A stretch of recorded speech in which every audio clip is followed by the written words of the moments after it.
engkau saudaraku bukan satu keyakinan, engkau saudaraku bukan satu akidah, tapi engkau tetaplah saudaraku dalam negara kesatuan Republik Indonesia.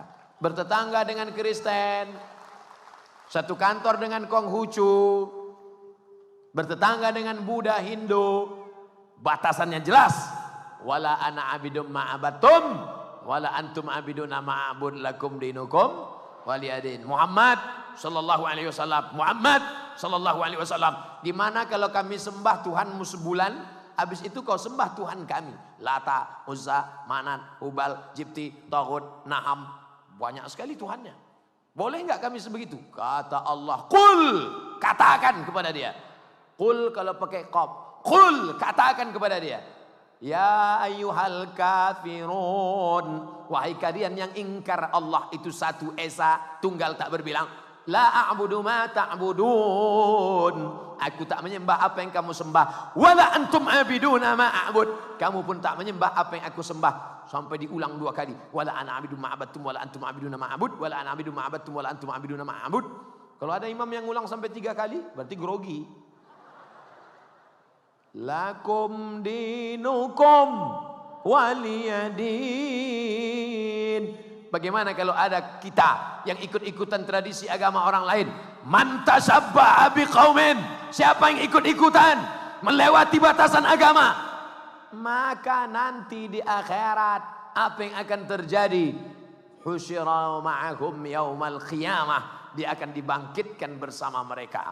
Pandang ke kanan, tak ada jamaah. Pandang ke kiri, tak ada umat. Kenapa aku bangkit bersama mereka? Karena engkau ikut-ikutan tradisi. Ini mesti jelas mana batasan seagama, mana batasan sebangsa. Tapi bukan berarti kita teroris radikal. Tidak ada. Kalau adalah teroris yang mengajarkan beda agama dengan engkau, hancurkan rumahnya, ambil motornya, larikan bininya. Tidak ada umat Islam mengajarkan begitu.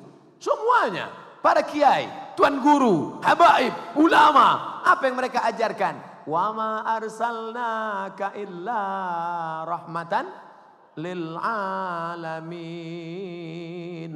Makan diberi, rumah dibangunkan, pakaian diberi, diajak berzikir. Apakah Habib Soleh memaksa mereka untuk sholat? Tidak. Kamu yang mau sholat dengan hatimu sholat. Yang belum mudah-mudahan dapat hidayah. Diajarkan membaca Al-Quran, diajarkan maulid, diajarkan burdah, diajarkan simtud durar, diajarkan salawat. Yang sebelumnya lagu-lagunya maksiat, yang sebelumnya lagu-lagunya dosa, yang sebelumnya lagu-lagunya zina. Tapi begitu sampai tadi saya di atas, keluar suara yang merdu. Apa lantunan mereka? Apa yang keluar dari mulut mereka? Ya ashiqal Mustafa abshir binailil muna. Yang sebelum ini lagu-lagunya membawakan kepada yang tidak diridai Allah.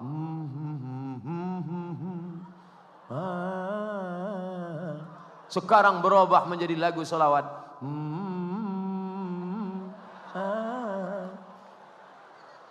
Artinya apa? Sama-sama juga, tapi beda isinya. Yang satu solawat mengingatkan kepada Nabi Muhammad sallallahu alaihi wasallam sesuai dengan kadar kemauan, keilmuan, batas usia, umur. Kalau orang tua ya solawatnya Allahumma sholli ala sayyidina Muhammad wa ali Muhammad, Allahumma sholli ala sayyidina Muhammad wa ali Muhammad, Allahumma sholli ala sayyidina Muhammad wa ali Muhammad. Tegas, nggak pakai lagu. Tapi ada orang nggak bisa, dia ada darah seni. Maulaya salli wa sallim daiman abada ala habibika khairil khalqi kullihim. Dia ada darah seni. Darah seni tidak dibunuh dalam Islam. Tidak boleh pakai lagu-lagu. Siapa yang pakai lagu haram. Imam Masjidil Haram aja pakai lagu, muazzinnya aja pakai lagu. Allahu Akbar, Allahu Akbar.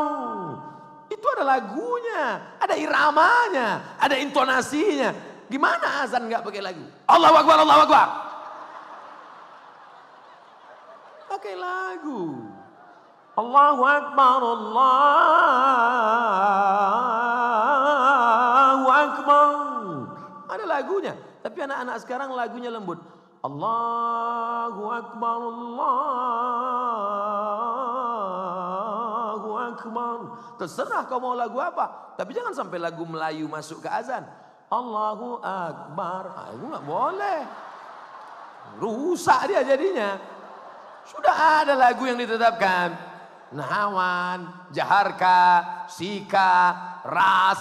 Itu dari Arab yang sesuai dengan intonasi makna. Lagu itu pun kalau merubah tajwid haram. Merubah makharijul Arab haram. Tidak boleh. Iyyaka na'bud. Kenapa lama di situ? Iyyaka na'budu wa iyyaka nasta'in. Baik. Yang punya suara emas, pakaikan. Belajar burda, belajar simtud durar, belajar diyaul lami, belajar diba, belajar al-barzanji. Baik.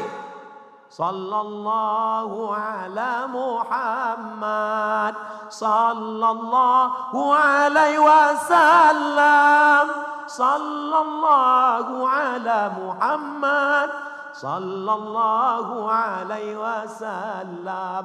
Ustaz Somad, apa hukumnya perempuan menyanyikan lagu nasyid? Bagus. Katanya suara perempuan itu aurat, Ustaz. Suara perempuan aurat kalau lemah gemulai. La takhda'na bil qaul. Jangan bersuara mendayu-dayu, mendesah-desah. Kenapa tidak boleh? Karena ada laki-laki fi qalbihi marad. Dalam hatinya ada penyakit. Kalau dia dengar suara perempuan mendayu-dayu, dia langsung error. Makanya nggak boleh. Makanya nanti kalau ada telepon masuk, Assalamualaikum, Waalaikumsalam. Di mana nih? Palu. Palu itu di mana? Martel. Mau apa kau? Gitu. Malam-malam. Ini Assalamualaikum, Waalaikumsalam. Ini di mana? Palu. Itu yang membuat muncul perselingkuhan, pelakor, senior semuanya. Harus jelas. Pak Ustadz, katanya suara perempuan itu aurat. Perempuan kalau bersuara katanya aurat. Suara yang mendesah-desah. Kalau suara menyanyikan sholawat, perempuan baca Quran, ya nggak apa-apa. Perempuan lagu nasyid. Ada perempuan menyanyikan lagu. Bismillah tawassalna billah. La la la la la. Tiba-tiba ada seorang laki-laki angkat tangan. Mohon maaf Pak Ustaz. Ya, tolong perempuan itu berhenti. Saya bersahwat mendengarnya. Kalau ada laki-laki bersahwat mendengar lagu Bismillah tawassalna billah, tolong ikat, besok pagi saya bawa. Besok pagi saya bawa, begitu sampai ke atas kami buka pintu, campakkan ke bawah. Mana ada? Tidak ada orang bersahwat mendengar sholawat. Berikut ini mari kita dengarkan pembacaan Al-Quran oleh Qori'ah Indonesia, juara internasional Ibu Hajjah Mariah Ulfa MA dari Sekolah Tinggi Ilmu Al-Quran Jakarta. A'udzubillahi minasyaitonirrajim. Bismillahirrahmanirrahim. Tiba-tiba datang laki-laki. Mohon maaf Pak Panitia, saya bernafsu mendengarnya. Ini orang error. Otaknya sungsang. Saudaraku yang dimuliakan Allah SWT. Jadi yang punya darah-darah seni, lanjutkan. Yang punya bakat-bakat seni, salurkan. Selama tidak perbuatan maksiat. Saya suara nggak bagus Pak Ustaz. Kelihatan dari wajahmu. Tapi tangan saya halus Pak Ustaz. Saya bisa buat patung. Jangan buat patung. Malaikat tidak masuk ke rumah kalau buat patung. Jadi tangan seni saya ini gimana? Buat kaligrafi. Kaligrafi masjid. Sehingga ketika melihat kaligrafi itu orang seperti melihat kucing. Mantap. Hebat. Dulu kaligrafi yang ada di dinding Masjid Nabawi mau dihilangkan. Karena kaligrafi bid'ah wa kullu bid'atin dhalalah wa kullu dhalalatin finnar. Ini ada kaligrafi. Zaman Nabi tak ada kaligrafi. Bid'ah. Hapus. Hapus. Datang Syekh Muhammad Mutawalli Asy-Sya'rawi. Syekhul Mufassirin dari Al-Azhar Mesir. Ditanyakan kepada dia. Syekh, apa pendapat Syekh Sya'rawi tentang kaligrafi? Kata Syekh Sya'rawi, coba tengok kaligrafi itu. Ya. Apa yang terlintas di pikiranmu? Masya Allah, subhanallah, tabarakallah. Kenapa begitu indah tulisannya? Ketika kau lihat kau ingat apa? Ingat Allah. Ketika kau lihat ingat apa? Ingat hamba Allah. Tangannya sama. Tapi karyanya berbeda. Yang satu tulisannya indah. Yang satu macam cakar ayam. Maka jangan hapus. Sampai hari ini kaligrafi di Masjid Nabawi masih tetap tegak berdiri di dinding-dinding. Tapi menurut mazhab Maliki kaligrafi di dinding itu hukumnya makruh. Saya lama menung, kenapa kaligrafi di dinding makruh? Ternyata mazhab Maliki kalau sholat wajahnya ke depan, bukan ke tempat sujud. Fawalli wajhaka syatral masjidil haram. Hadapkanlah wajahmu ke arah masjidil haram. Wajahnya ke depan. Maka kalau ada kaligrafi di depan, dia kurang khusyuk. Hebat tulisannya. Siapa yang gambar? Sedangkan kita mazhab Syafi'i, mata kita tidak ke depan, mata kita ke tempat sujud. Tapi kawan-kawan, sahabat-sahabat, tolong kalau sholat pakai baju polos. Polos. Jangan ada tulisan-tulisan black. Saya sholat di masjid, ada orang buat tulisan. Hidup memang susah, jangan bikin susah. Tentu kita di belakang lihat, mantap juga ya. Jangan. Polos, pakai baju putih. Apalagi mau dekat-dekat musim-musim ini. Jangan sampai nanti sholat tertulis ini. Coblos nomor. Oh, tengok lihat. Wah, ini lawan politik kita nih. Saudaraku yang dimuliakan Allah. Wujudkan Pileg dan Pilpres damai 2019. Pesan kepolisian. Inna sam'a, gunakan telinga baik-baik. Dengar baik-baik. Wal basar, pandang baik-baik. Tadi saya ceramah jam 8.15, sekarang sudah jam 10. 15 menit lagi 2 jam. Inilah ceramah paling panjang. Inna sam'a, dengar baik-baik. Wal basar, tengok baik-baik. Lihat baik-baik. Kau punya mata, pandang baik-baik. Renung baik-baik. Dengar baik-baik, siapa ini orang? Lihat baik-baik, lihat baik-baik balehonya. Sama aslinya kan? Kalau sama, pilih dia.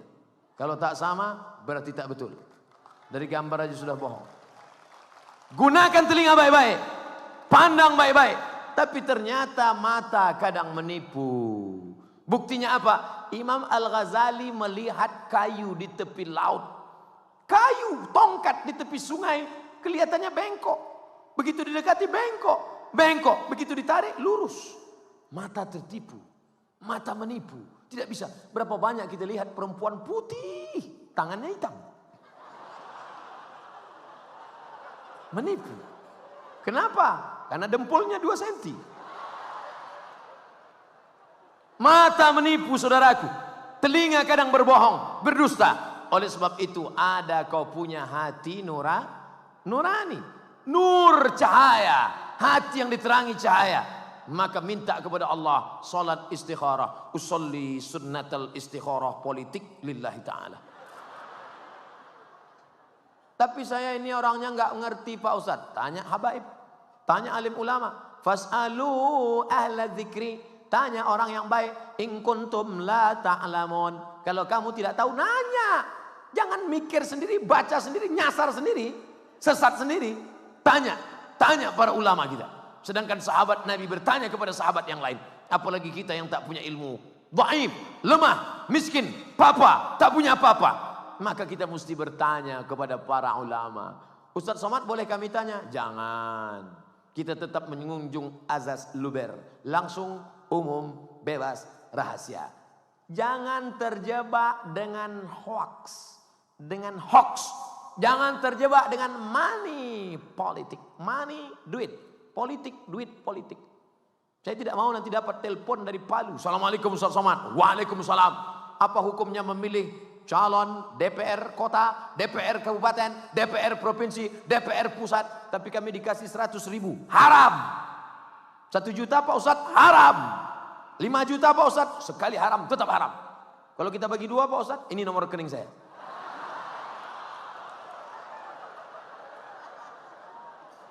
Jangan kau katakan haram karena tidak dapat.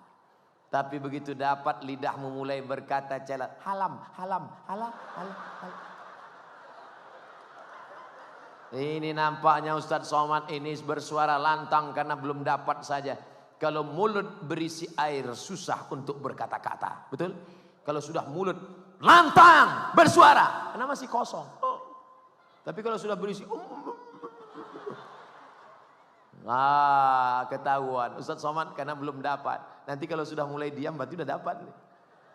Saudaraku, yang paling penting hidup ini adalah istiqomah, bukan istriqomah. Istiqamah.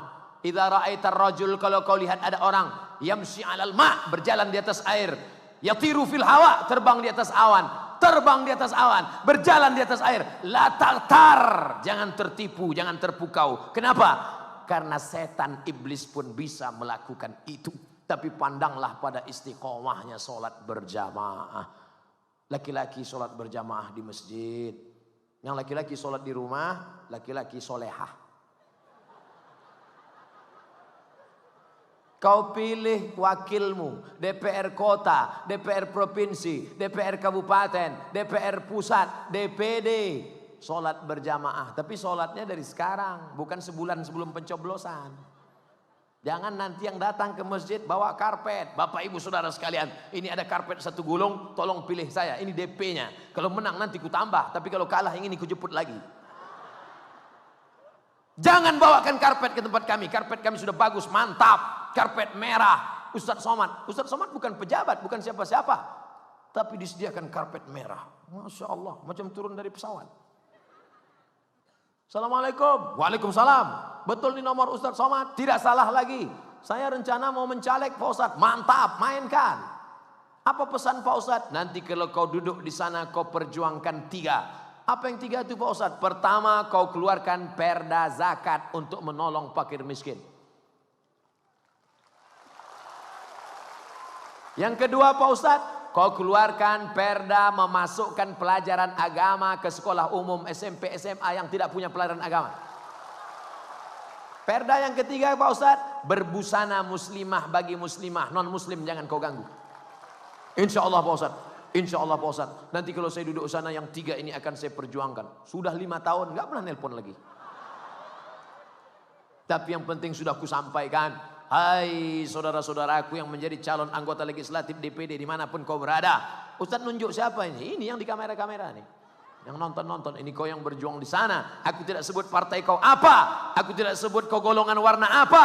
Tapi nanti kalau kau mati, yang akan ditanya bukan partaimu, bukan nomormu, bukan golonganmu, bukan warnamu. Yang akan ditanya apa yang kau perjuangkan untuk agamamu.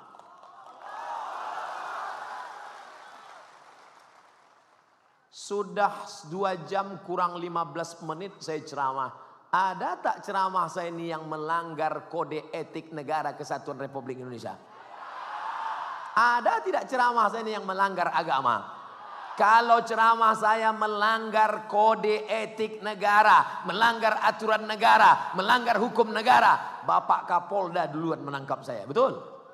Kalau ceramah saya melanggar aturan agama, maka para habaib yang pertama menghukum saya. Mereka pemegang tampuk kekuasaan, ajaran. Taraktu fikum amraini, kutinggalkan 2 perkara. Kalau 2 perkara ini kau pegang, tidak akan sesat selamanya. Hadis yang pertama, kitabullah Al-Quran, wa itrati ahli baiti, ahli bait keturunan Nabi Muhammad SAW. Hadis yang kedua, kitabullah Al-Quran, wa sunnati sunnah Rasulullah SAW. Jadi kenapa Ustadz Abdul Somad berceramah? Karena saya ceramah cerita masalah politik.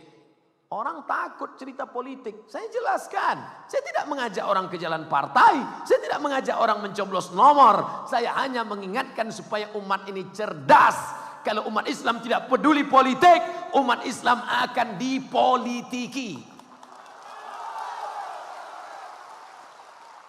Beda pedagang dengan politikus. Pedagang kalau sudah melihat orang ramai begini, wah ini kalau jual jilbab laku nih. Wah ini kalau jual sarung laku ini. Tapi kalau politikus tidak. Dia lihat banyak, wah ini 2 kursi ini. Umat Islam akan punya kekuatan lewat apa? Sholat subuhnya ramai, sholat zuhurnya ramai, pengajiannya ramai. Di sana dia punya kekuatan. Demokrasi. Kita tidak tinggal di negara kerajaan. Kita bukan negara monarki. Mati bapaknya naik anaknya. Mati anaknya naik cucunya. Mati cucunya naik. Bukan.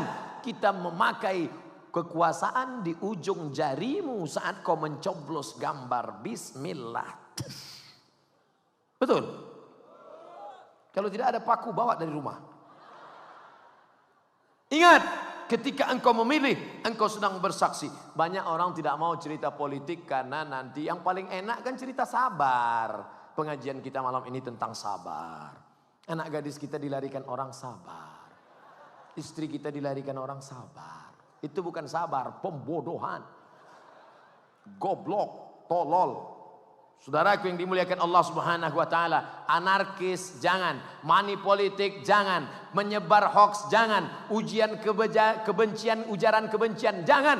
Tebarkan, tunjukkan Islam itu bersih. Islam itu bersih. Ibu ingat enggak ketika dulu anaknya minta bawa gayung? Mama, belikan gayung sama sabun. Untuk apa, Nak? Ini hari cuci tangan internasional. Diajarkan anak kita hari cuci tangan internasional. Padahal kita cuci tangan paling banyak di dunia umat Islam. Berapa kali cuci tangan?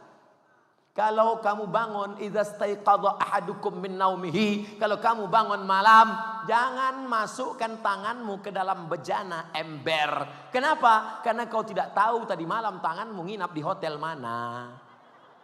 Maka cuci dulu bersih, baru subuh cuci tangan, zuhur cuci tangan, maghrib cuci tangan, asar cuci tangan, isya cuci tangan, duha cuci tangan, tahajud cuci tangan. Sekarang baru tahu manfaat cuci tangan.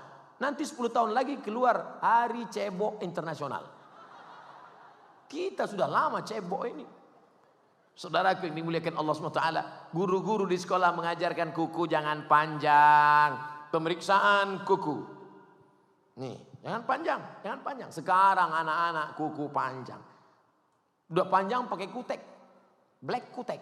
Di atas black kutek, di bawah black daki. Telur-telur cacing. Panjang. Saya kalau ngelihat orang kuku panjang, saya ini ceboknya gimana? Pantasan bakwannya tadi lemak.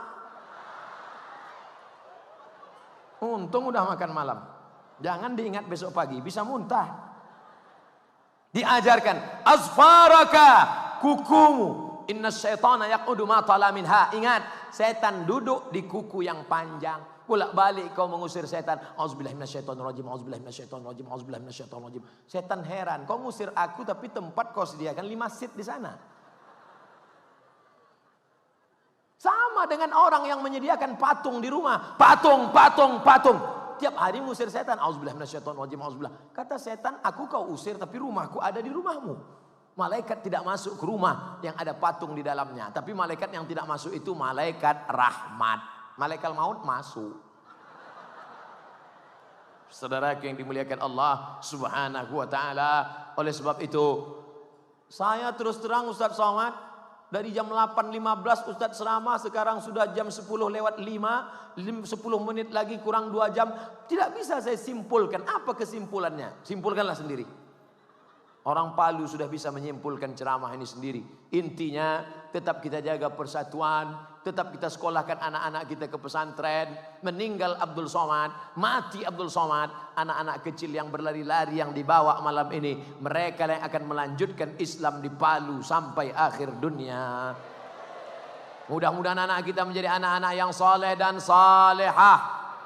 Yang punya harta, infakkan pembangunan masjid. Ma'akal tafa'afnaita, yang kau makan busuk. Wa malabista fa'ablaita, yang kau pakai lapuk. Wa mata tasaddaqta, yang kau sedekahkan, itulah yang akan menolong di hadapan Allah. Betul? Tanah. Banyak tanah Bapak itu. Banyak Pak Ustaz. Berapa hektar? Ya sejauh mata memandang. Banyak kebunnya. Banyak Pak Ustaz. Berapa hektar? Ya cukuplah untuk 70 keturunan. Kalau mati ada yang dibawa? Tinggal semuanya. Tinggal. Tapi tanah yang pernah kau wakafkan untuk masjid, 1, 2, 3 sak semen. Ada orang yang tidak ceramah. Dia tidak pernah ceramah. Sedekahlah, sedekahlah, sedekahlah. Dia tidak pernah ceramah nyuruh orang sedekah. Tapi dia sedekah dengan tanda tangannya. APBD. Jadi. Sekali tanda tangan ke atas, siap menara masjid.